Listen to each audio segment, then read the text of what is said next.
Ironically, this is another one involving the Activision Blizzard merger. So, COD fans, Phil Spencer has just dropped a bombshell about the future of Call of Duty on the Xbox, and you won't believe what he said. So, today we've got some piping hot news about Call of Duty and the future and its future on Xbox. If you're worried about timed exclusivity deals affecting your COD experience, Phil Spencer has some reassuring words for you. Let's dive into him and see what he's had to say. So, firstly, no timed exclusivity. Phil Spencer says that Xbox won't use timed exclusivity deals for Call of Duty to sell the console. I hope he stays. And the organisation, I really hope he stays. He also says community first. Phil Spencer wants all Call of Duty fans and all platforms to feel 100% part of the community. The other part of it too is when you've got a large base of people playing the game, you've always got players to play with, and when you've always got players to play with, it's engaging. I'm hoping he does something about all the sodding hacking that occurs on these bloody platforms. If you ever, apparently, you can get viruses from playing old Call of Duties, which are still being sold for full price on Steam. So you can't play it properly online, and when you do get play online, there's a chance you'll get hacked. Because there's one guy, and what they were doing is, it's literally they were just freezing. I think it was like freezing him. So every time he went to go and do something, he'd be frozen, so he couldn't do what he wanted. He says that he wants to have 100% parity across all platforms for launch content, which is good. I can imagine that he's going to ask for the what do you call it? It's the map packs and stuff to be the kind of exclusive things that you've got. So when you get to the multiplayer, pretty much like you had it on the Xbox 360. So frame rates and resolutions may differ on console, but that's nothing out of the ordinary. And the goal is to use COD to sell Xbox consoles. So I imagine you're going to get exclusivity on map packs, but not the game itself. And that's pretty much what they did before. And he's probably falling back on the past strategy that he believes works. At the same time, too, he doesn't want to piss the other people off. I do think COD is a bit of a dead franchise in comparison to where it was, especially when Modern Warfare 2 came out. When Modern Warfare 2 came out, we were working together at the time. The office, all the guys in the office with game consoles were a buzz.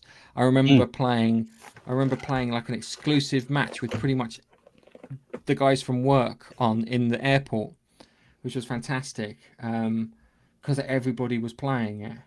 So it doesn't make sense for him to make it entirely exclusive, but it does make sense for him to make parts of it exclusive, if that makes any sense. And I think it will be the map packs, just like they did with the 360.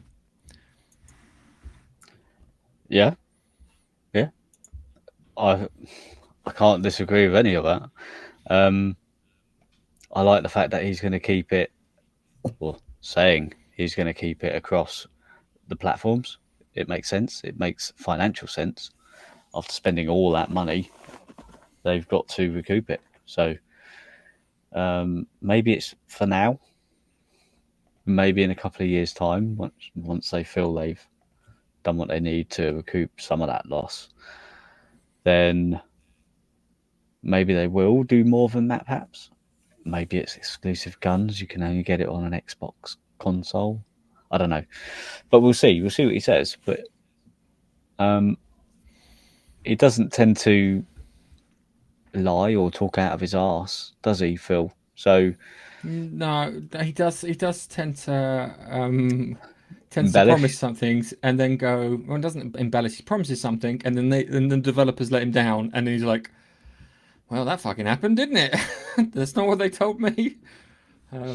So, I think Call of Duty is going to be fine. The problem is that I think something's coming around to replace Call of Duty. I don't know what it's going to be, but it was like I've just got a feeling that there's another game literally around the corner to replace it. I think people are a little sick of the way that the Call of Duty is not quite where it was or what it was. And there's a guy in my office, and you know him. He's one of our sales guys, and he's massively into Call of Duty. Oh, yeah. And all of a sudden, All of a sudden, he's into Call of Duty and Xbox, and he's stopped playing it. He started playing Elden Ring and games like that. So he's kind of gone into RPG mode, Hmm. and he's just moved away from Call of Duty. And he was like hardcore Call of Duty. Yeah, yeah, he Um, was. He was like play. He was. I think he said he was playing it every day. yeah, If he was really, really into it, and I haven't bought a Call of Duty in a long time because I, I didn't. I I, didn't feel there was any difference between each. It was just reskinning it for a different thing. There was no reason. well, when they bought the new the redo of the Modern Warfare, they did redo the engine and bits, and they upped the graphical detail and stuff, and it did look good. I admit that it did look good, but in comparison to what we had before, gameplay wise, it was not as nearly as exciting as a game. Yeah, it's like when you're calling like the Predator drone. You know, you got that real kick out of it. The AC-130 mission when you're playing with Spooky, that was cool. You don't have the epic gunfights. It doesn't have that kind of the action thing, action hero kind of ending. And I criticise Call of Duty for having, how can I put it? So the previous original Modern Warfare Call of Duty, it was you were fighting the Russian separatists, and you got chased all the way to a bridge, through a motorway, this, that, and the other. You got explosions going off left, right, and centre. Your jeep gets hit as the bridge gets going. You flip over, and then you shoot the bad guy right at the end, and it's epic. And this one, you have a gunfight in a warehouse. And I'm like, they talk about the house clearance in London, which is a really good mission, but in comparison to the other missions, they're not as exciting. It was not. You're not playing an action movie. I want to play an action movie. That's why you play these things. Yeah, and then you play the action movie, and then you want to try and reenact those action bits when you play multiplayer. So, as I said, I think something's waiting to come around for Call of Duty. I think it's nice that he's turned around and said, "Hey, Call of Duty, we're making sure it's on all platforms, but the best version, or the one that's got the most perks, it's going to be on the Xbox," and we both know that.